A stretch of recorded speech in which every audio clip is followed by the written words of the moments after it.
What's going on, guys? It's Phoenix. I'm back for another video.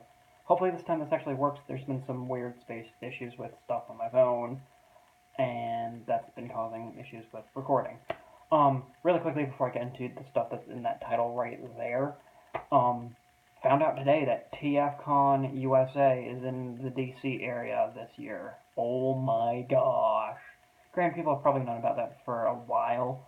I saw the event pop up on my newsfeed. Um, yes. Oh my god. So, short version. Haven't been to a Transformers convention since BotCon 2011. That was partially funded by my folks because it was part of a graduation present from college for me. BotCon 2011, so basically like half the funds were mine, half the funds were what was matched by my folks as part of my graduation from college present. I think I just repeated myself. Whatever. Um, so yeah, I have no excuse to not go to TFCon unless like something happens, like I get horrendously sick or I can't like go home that weekend because of work or whatever. Which I that last one shouldn't be the case. But yeah, no, I'm from DC, so I can literally stay in the house that I grew up in, stay at my mom's, and then just go out to the convention on Saturday and Sunday. And if I need to take either Friday or the Monday after off, I will, because I will have the PTO to do so. Oh my gosh, like, you guys do not know how excited I am. I've always thought that DC would be, or the DC area would be really good for a TFCon type convention. Um, Hell, AwesomeCon did really good at the DC Convention Center this past summer. They're basically there every year. Don't know if I'm going to AwesomeCon this summer though. But yeah, oh man, it's literally like only a 30-ish minute drive from my mom's house to where TFCon is going to be happening, just outside DC. So, yeah. And it's also somewhat walkable or cabable, taxiable, whatever, from the DC metro train station subway system. Yes. Oh, so excited about that. So yeah, I'm definitely going to start up saving probably mid-April, after Steel City Con here, because of that, yeah. I'll talk more about Steel City Con after that. Anyhow, enough of my rambling. Let's talk about the figures in the title bar. So before I talk about the other one, I want to talk about this one first, because I have less to say on him, even though he's still excellent. So this is Fans Hobby's Master Builder MB01 Archenemy, or their analog for RID 2001 slash Black Car Robots Black Convoy slash Black Convoy slash Scourge. To do the names in the reverse order. Basically, this is their take on 2001 Car Robots Black Convoy Rid Scourge. Yeah, repeating myself. Anyhow, freaking excellent figure. Oh my gosh. Paintwork spot on. It looks exactly like the figure, or at least a modernized update of him. And honestly, my gripes are really only that these panels right here, you basically just have to like tab them in. It's a very tiny tab too, into a slot on the legs. And I can see that tab breaking off very soon after like dozens of transformations, just because it's a very thin tab. And you basically just like, it just slides in there very forcefully as you collapse the legs.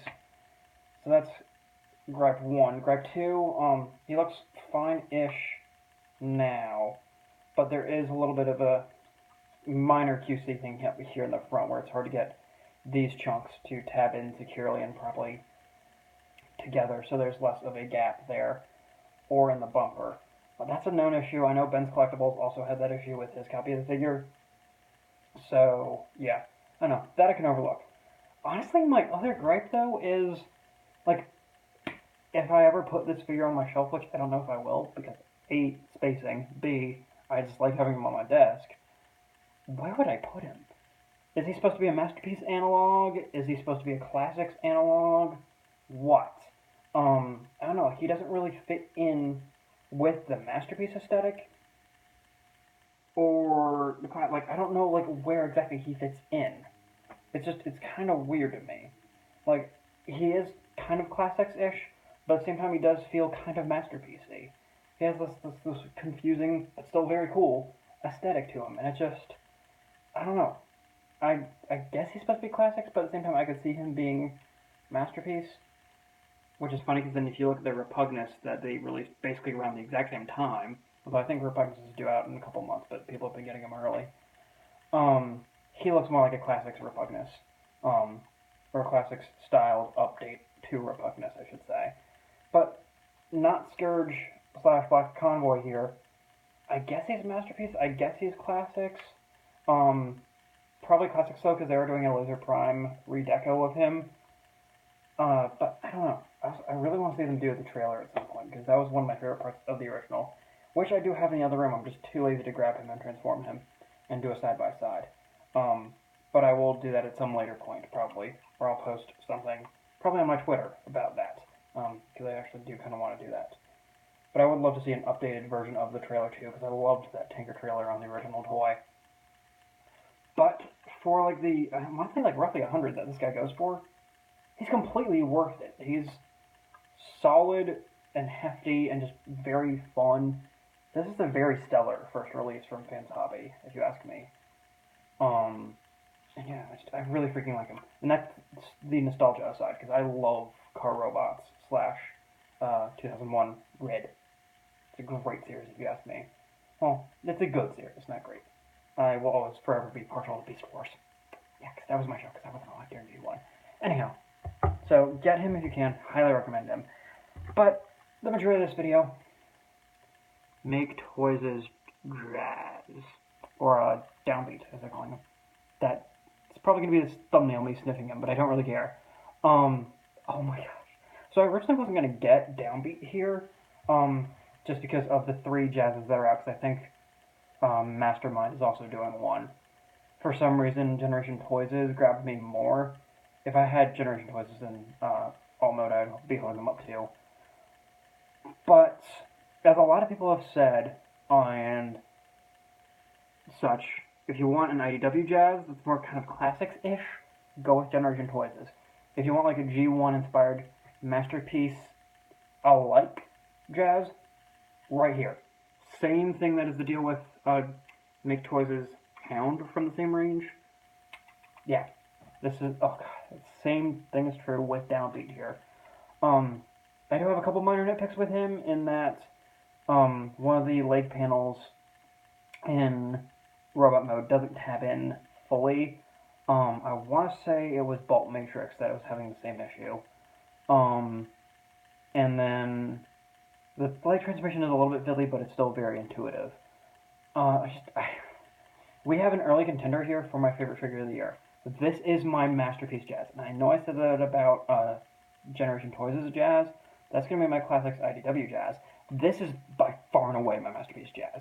Much like their Hound is my masterpiece Hound, this is my masterpiece Jazz. So good. Oh my gosh. I really like the transformation. I forget who it was, but somebody posted on Twitter recently that the transformation is just clever enough, and then it goes a step too far, trying to be too clever. I kind of disagree with that, honestly. I don't think this transformation is too clever for its own good. It's just, it's clever enough, and I really like how the legs transform. I'm not going to transform them. This is just one of those talky videos where I gesture way too much and hold up the toy in whatever mode I have him in. But if you want to see talk about both modes, if you want to see transformation, Downbeat's been reviewed a dozen times already. So, yeah. Oh man, just I really freaking like Downbeat here. He's going to be on my desk for a while. He's just that damn cool. Honestly, he's just gonna sit right next to NP Primal until Masterpiece Cheetor gets here, and then he'll probably just move up to by my not Sunstreaker from Badcube. So yeah, anyhow, just oh man, if you can swing getting Downbeat here, definitely get him. He's awesome. For those of you in the U.S. that collect Transformers or whatever, and it being tax season, this figure should honestly, in my opinion, be close to the top of your list for a tax rebate figure that you get once you have your rebate. So, I don't know, he's just freaking great. Oh my god. I still have the same issue with the shoulders and everything that everybody else has had in robot mode. where if you lift the arms up too far, going basically straight up like this, then everything in the chest comes untabbed, but it doesn't come untabbed too much, and I can deal with that. That's just a minor thing. People have dealt with it. Yeah. I don't know.